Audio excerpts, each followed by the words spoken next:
Have you ever wondered what happens when an engine becomes so dominant that an entire sport has to change its rules just to survive? Picture this. 1964, NASCAR tracks across America, and suddenly, one engine is winning everything by margins so massive that other teams just give up trying. This wasn't some elaborate cheating scheme or illegal modification. This was completely legal engineering that broke the sport. Today we're counting down the shocking truth about why the Chrysler 426 Hemi got banned from NASCAR. And trust me, the real reasons are way more controversial than you think. We're talking boycotts, secret meetings, and a power struggle that nearly destroyed stock car racing. So buckle up and hit that subscribe button because this story gets wild. Number 10, the birth of a monster that nobody saw coming. In 1963, Chrysler's engineers locked themselves in a Detroit lab with one mission: build something that would embarrass Ford and GM on national television. They weren't thinking about streetcars or production numbers. This was pure racing warfare. The 426 Hemi project started as a direct response to Ford's dominance in NASCAR, and Chrysler threw everything at it. Unlimited budget, no compromises, just make it fast.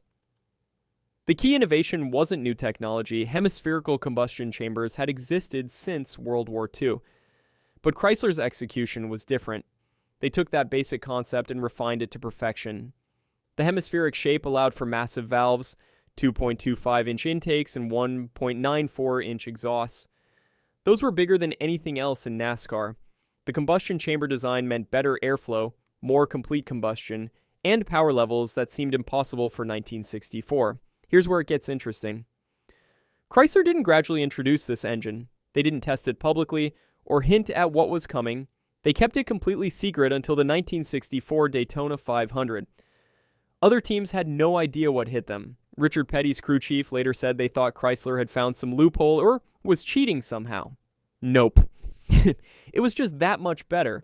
The first dyno test showed 425 horsepower from the street version, but the race engines were making closer to 550. For comparison, Ford's best 427 was struggling to hit 480. GM's mystery motor program was still years away from matching those numbers. The Hemi wasn't just an evolution, it was a revolution that caught everyone sleeping. What really scared the competition was how easy the wins came. We're not talking about close finishes or strategic victories. Plymouth and Dodge drivers were lapping the field multiple times. In some races, the only cars on the lead lap were Hemis. Ford executives watched their million-dollar racing program get destroyed by an engine that Chrysler developed in less than a year. The psychological impact was devastating. Some Ford teams actually gave up mid-season, knowing they had zero chance. The 426 wasn't supposed to exist. Chrysler had been losing money, cutting budgets, and focusing on economy cars. Then suddenly they unleashed this beast that made everyone else look like amateurs. It was corporate revenge served at 200 miles per hour. Number 9, the secret meeting that changed everything. February 23, 1964. Daytona Beach. Richard Petty just won the Daytona 500 by a full lap. Not a car length, not a few seconds. An entire lap. Bill France, NASCAR's founder and president, called an emergency meeting that night at a beachfront hotel. Only 3 people were invited: France himself, a Chrysler executive, and Ford's racing director. What happened in that room stayed secret for decades. According to leaked documents from the 70s, France was panicking. He told both manufacturers that if the Hemi dominance continued, Ford and GM would pull out of NASCAR entirely. Without manufacturer support, the sport would collapse back to its bootlegger roots. France needed competitive racing, not Chrysler processionals. The Ford representative supposedly slammed his fist on the table and said, "Either you ban that engine or we're done." Chrysler's position was simple. We built a better engine within the rules, deal with it. They hadn't cheated, they hadn't bent any regulations, they just out-engineered everyone else. Why should they be punished for doing their job too well? The meeting lasted 4 hours and ended with no resolution. France left knowing he had a crisis that could destroy NASCAR. What most people don't know is that France tried to negotiate a compromise first. He proposed weight penalties for Hemi cars, restrictor plates, or smaller carburetors. Chrysler refused everything. They argued that any restriction specifically targeting the Hemi would be admitting it was superior, which would be great PR for them. France was trapped. If he banned it, Chrysler would cry foul. If he didn't, Ford and GM would leave. The politics got even messier when GM threatened to pull Chevrolet's support from every NASCAR track that GM sponsors touched. That was millions in revenue. France started getting calls from track owners begging him to fix the Hemi problem. Some tracks were reporting 30% lower ticket sales because fans knew Chrysler would win before the race even started. Behind closed doors, Ford was developing its own semi-HEMA head design, later called the tunnel port. But it was at least a year away from being race-ready. GM's porcupine head design was even further behind. They needed time, and the only way to get it was to eliminate the Hemi temporarily. France knew this, which is why his eventual decision looked so suspicious to Chrysler fans. It wasn't about fairness, it was about survival.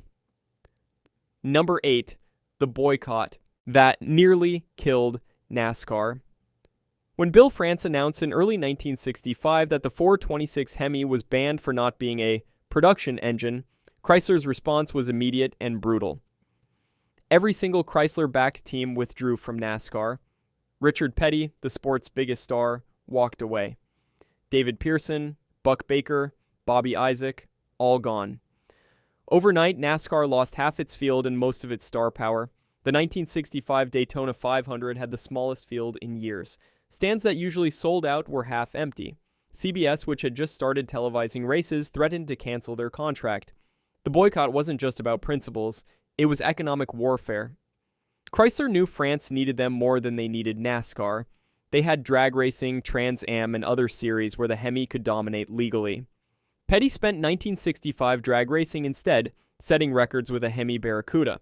He made more money in appearance fees than he would have racing NASCAR. Other Chrysler drivers did the same. They toured the country, showing up at local drag strips, drawing huge crowds who wanted to see the banned engine that was too fast for NASCAR. It was brilliant marketing that made NASCAR look weak and political. The boycott's impact went beyond empty grandstands. Sponsors started pulling out. Track owners reported 40% revenue drops. Some smaller tracks actually canceled races because they couldn't afford to operate with such low attendance. Bill France later admitted this was the closest NASCAR ever came to folding completely. The sport that would eventually become America's most popular racing series was hanging by a thread. What saved NASCAR was an unlikely alliance. Ford didn't want to win by default. They wanted to beat the Hemi fair and square. Ford executives privately pressured France to find a solution that would bring Chrysler back. They knew that winning championships against half fields meant nothing for marketing. Beat the best was Ford's slogan, and without the Hemi, there was no best to beat. By September 1965, secret negotiations had started between France and Chrysler. The deal was simple. Chrysler would build a street version of the Hemi for 1966, making it technically a production engine. France would lift the ban. Both sides would pretend the whole boycott never happened. It was a face-saving compromise that took months to arrange. The 1965 season was already lost, but at least 1966 could be saved. The boycott achieved its goal. The Hemi would return. Number 7. The Street Hemi Conspiracy. Here's what Chrysler didn't want anyone to know. The Street Hemi they built to satisfy NASCAR's production requirements was basically a scam. They needed to build 500 units to qualify as production. They built exactly 501. Each one cost Chrysler about $800 more to build than they charged for it. They lost money on every single street Hemi just to get back into NASCAR. The street version was supposedly detuned to 425 horsepower. That was a complete lie. Independent dyno tests showed they made closer to 490. Chrysler deliberately underrated them for insurance purposes and to avoid more NASCAR scrutiny. The Street Hemi was basically a race engine with a warranty. It had solid lifters, dual quads, and 11-to-1 compression. You couldn't drive it in traffic without fouling plugs. Dealers hated the Street Hemi. It was impossible to tune properly. Customers constantly complained about rough, idle, and poor fuel economy, and warranty claims were astronomical. Many dealers tried to talk customers out of ordering them. Some refused to service them at all. The street Hemi was never meant for the street. It was a political tool to get around NASCAR's rules. The production process was insane. Each Hemi block was hand-selected from regular 440 RB blocks. They were magnafluxed, sonic tested, and blueprinted. The heads were ported and polished by hand. Assembly took 4 times longer than a regular engine. Chrysler's production manager called it the most impractical thing we've ever built. They only did it because racing success sold regular cars. What really shows how fake the street designation was, Chrysler immediately created 2 separate Hemi programs. There was the street Hemi for homologation, and the race Hemi for actual competition. The race version used different heads, cam, pistons, and intake. It made at least 100 more horsepower. NASCAR knew this, but looked the other way because they needed Chrysler back. Everyone was playing pretend to save the sport. The 501 Street Hemis built in 1966 became legends, but for the wrong reasons. They were too radical for the street, too expensive to maintain, and too powerful for their own good. Most were crashed within a few years. The survivors became million-dollar collectibles. Chrysler lost a fortune building them, but it got them back into NASCAR. That's all that mattered. Number 6. The aerodynamic arms race that really ended. Everyone thinks NASCAR banned the Hemi because it was too powerful. Wrong. The real reason was aerodynamics. By 1969, Chrysler had figured out that airflow over the car mattered more than engine power. The Dodge Charger, Daytona, and Plymouth Superbird were born. With their massive wings and nose cones, they could hit 200 miles per hour easily. The Hemi was just one part of a bigger problem. Ford and Mercury created their own aero cars, the Torino Talladega and Cyclone spoiler. But they used the 429, which couldn't match the Hemi's high RPM power. At superspeedways, the Chrysler Alpine aero cars were untouchable. They were so fast that drivers started refusing to race them. Buddy Baker said it was like riding a rocket, with no way to stop. The combination of Hemi power and radical aerodynamics had pushed NASCAR beyond safe limits. The 1970 Talladega race nearly saw a second boycott. Drivers complained that speeds over 200 amp were suicidal with 1970 tire technology. The tires literally couldn't handle the forces. Firestone and Goodyear both admitted their tires would fail at those speeds.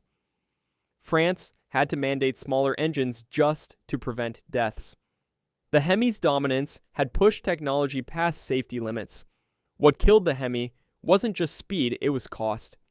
The aero cars cost $50,000 each to build in 1970 money. That's $400,000 today. Small teams couldn't compete. The sport was becoming a Chrysler-Ford spending war that excluded everyone else. Independent racers, the heart of NASCAR, were being priced out. France saw NASCAR turning into Formula One, where only factory teams could win. The production requirements for aero cars became the final nail. NASCAR demanded manufacturers build 1,000 street versions for 1970, then 2,000 for 1971. Chrysler couldn't justify it. The street versions didn't sell well. They were too radical for normal buyers. Plymouth built just 1,920 Superbirds and lost money on everyone. The aero wars were unsustainable. By 1971, NASCAR had essentially legislated the Hemi out of existence through cubic inch restrictions, weight penalties, and carburetor limits. A Hemi car had to weigh 4,000 pounds, while Ford's could weigh 3,700. The restrictor plates meant the Hemi's breathing advantage was gone. It wasn't technically banned, but it might as well have been.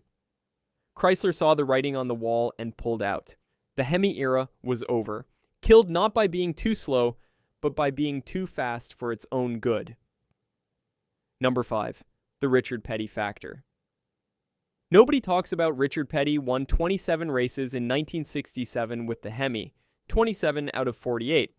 That's not dominance, that's embarrassment for everyone else. But here's what's never discussed. Petty privately begged Chrysler to detune the engine. He knew the backlash was coming.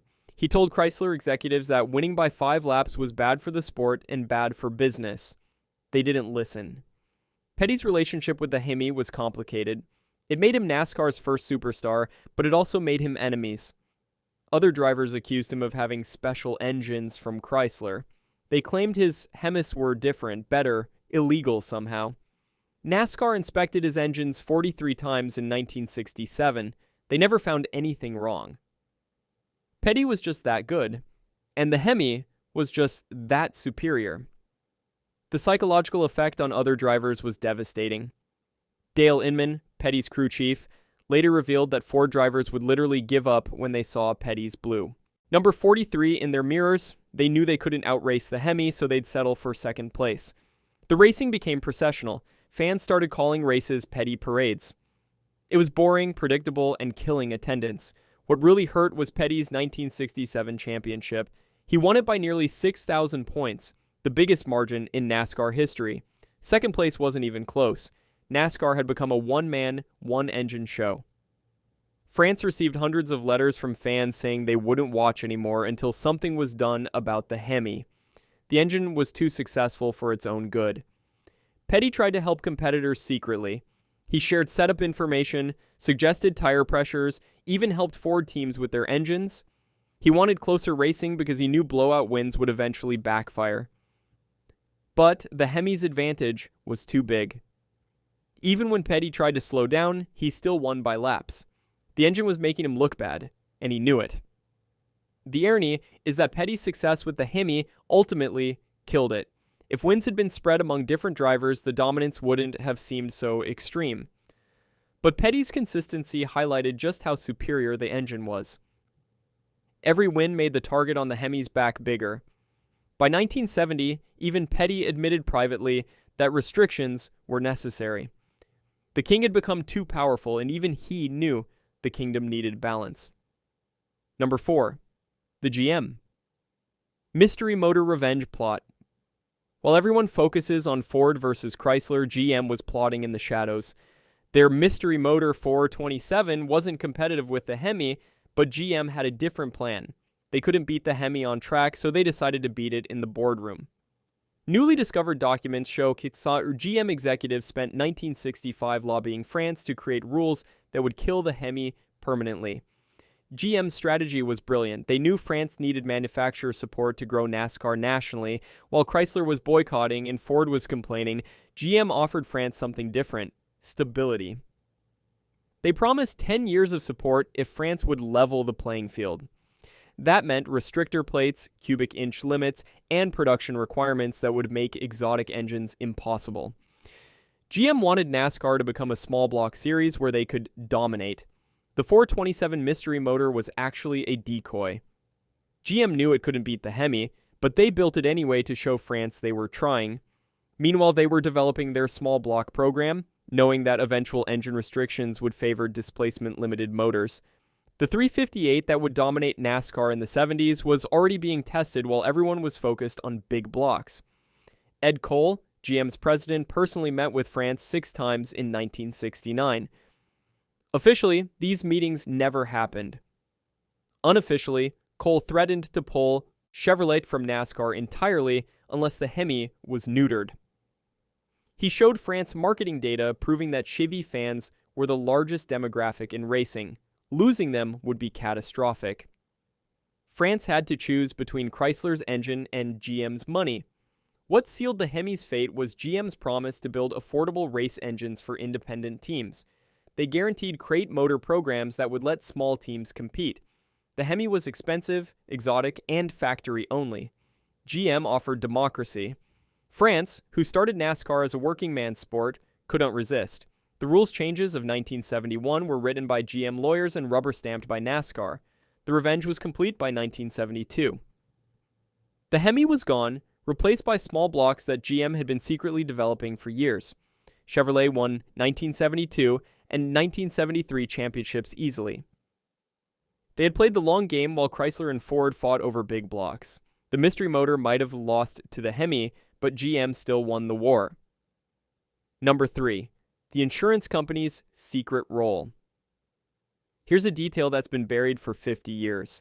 Insurance companies killed the Hemi as much as NASCAR did. By 1970, insurance rates for Hemi cars were so high that dealers couldn't sell them. A 21-year-old buying a Hemi Cuda faced insurance costs higher than the car payment. The insurance lobby pressured both Chrysler and NASCAR to end the muscle car wars. State Farm and Allstate started a joint study in 1969 about racing's effect on street casualties. Their conclusion: every Hemi victory on Sunday caused a spike in street racing deaths on Monday. They had data showing direct correlation between NASCAR races and fatal accidents involving muscle cars. The insurance industry threatened to stop covering any manufacturers that promoted racing through street cars. The federal government got involved when Senator Abraham Ribicoff started hearings about automotive safety. The Hemi became Exhibit A for irresponsible horsepower. Chrysler executives were grilled about why they sold 500 horsepower engines to teenagers. The publicity was devastating. Chrysler's stock dropped 12% during the hearings. The Hemi had become a liability off the track. Insurance companies did something even more clever. They created a muscle car surcharge that specifically targeted high-performance engines. But they made an exception. If manufacturers stopped racing those engines, the surcharge would be reduced. It was blackmail. Either pull out of NASCAR or watch your street cars become uninsurable. Chrysler had no choice. By 1970, a Hemi Challenger's insurance cost $800 per year for an adult driver. That's $7,000 in today's money. For comparison, a regular 318 Challenger cost $200 to insure. The $400 difference killed sales. Dealers had Hemi cars sitting for months because customers couldn't afford insurance. The racing success had made the street cars unmarketable. What really ended it was a meeting between insurance executives and Detroit's Big Three in December 1970. The insurance industry promised to lower rates if manufacturers agreed to stop the horsepower wars. All three companies signed a gentleman's agreement to end factory racing support. The Hemi was dead before NASCAR even announced the 1970 and the 1971 rules. The insurance industry had already killed it behind closed doors. Number 2, the restrictor plate cover-up. NASCAR introduced restrictor plates in 1971, supposedly for safety. That's the official story. The truth is, they were specifically designed to neutralize the Hemi's advantage. Internal NASCAR documents from 1970 show engineers calculating exactly what size plate would reduce the Hemi's power to match Ford's 429. The plates weren't about safety, they were about equality. The first restrictor plates were tested secretly at Talladega in September 1970. Only Hemi cars were required to run them. Ford and Mercury cars ran unrestricted. NASCAR wanted to see if plates could level the field without obviously targeting Chrysler. The test was a success. Hemi cars lost 40 horsepower and couldn't pull away on straights anymore. NASCAR had found their solution. When restrictor plates were officially announced, NASCAR claimed they were for all cars over 430 cubic inches. Conveniently, only the Hemi was that big. Ford's 429 fell just under the limit. GM's engines were even smaller. The rule was written specifically to handicap one engine while appearing fair. Chrysler knew it but couldn't prove it without inside information. The engineering behind the plates was suspicious. The size, 1 5/8 inches, perfectly negated the Hemi's breathing advantage. Any smaller and the Hemi would bog. Any larger and it would still dominate. NASCAR had reverse engineered the exact restriction needed. They even tested different plate designs, 4-hole, 2-hole, tapered, to find what hurt the Hemi most while affecting others least. Bobby Allison later admitted that Ford teams had input on plate design. They were asked what size would improve competition. Translation: what would slow the Hemi down to Ford's level? The plates were a collaborative effort between NASCAR and Ford to eliminate Chrysler's advantage. It worked perfectly. Hemi cars went from winning 70% of races to winning 20% overnight. The cover-up went deeper. NASCAR destroyed all test data from plate development. They claimed it was routine housekeeping, but engineers involved said they were ordered to burn everything. Why destroy safety testing data unless it showed something embarrassing? The only logical reason? The data proved plates were about politics, not protection. The Hemi had it been regulated to death, and NASCAR covered their tracks. Number 1. The real reason: Bill France's personal vendetta. Everything else, safety, competition, insurance, was just cover for the real story. Bill France had a personal hatred for the Hemi that went back to 1964. When Chrysler embarrassed Ford at Daytona, they also embarrassed France. He had promised Ford executives that NASCAR wouldn't favor any manufacturer. the Hemi made him look like a liar or incompetent. Either way, his credibility was shot. France's relationship with Henry Ford II was the key. They were personal friends who vacationed together.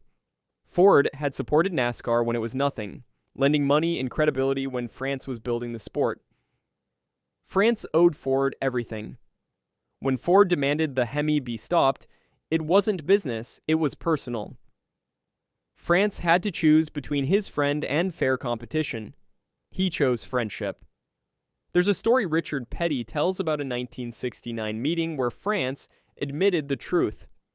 France supposedly said, "That damn engine is too good. It makes everyone else look stupid, including me." He took the Hemi's dominance as a personal insult to his ability to manage competitive racing. The engine had to go not because it was unfair, but because it made France look weak. France tried buying Chrysler's cooperation.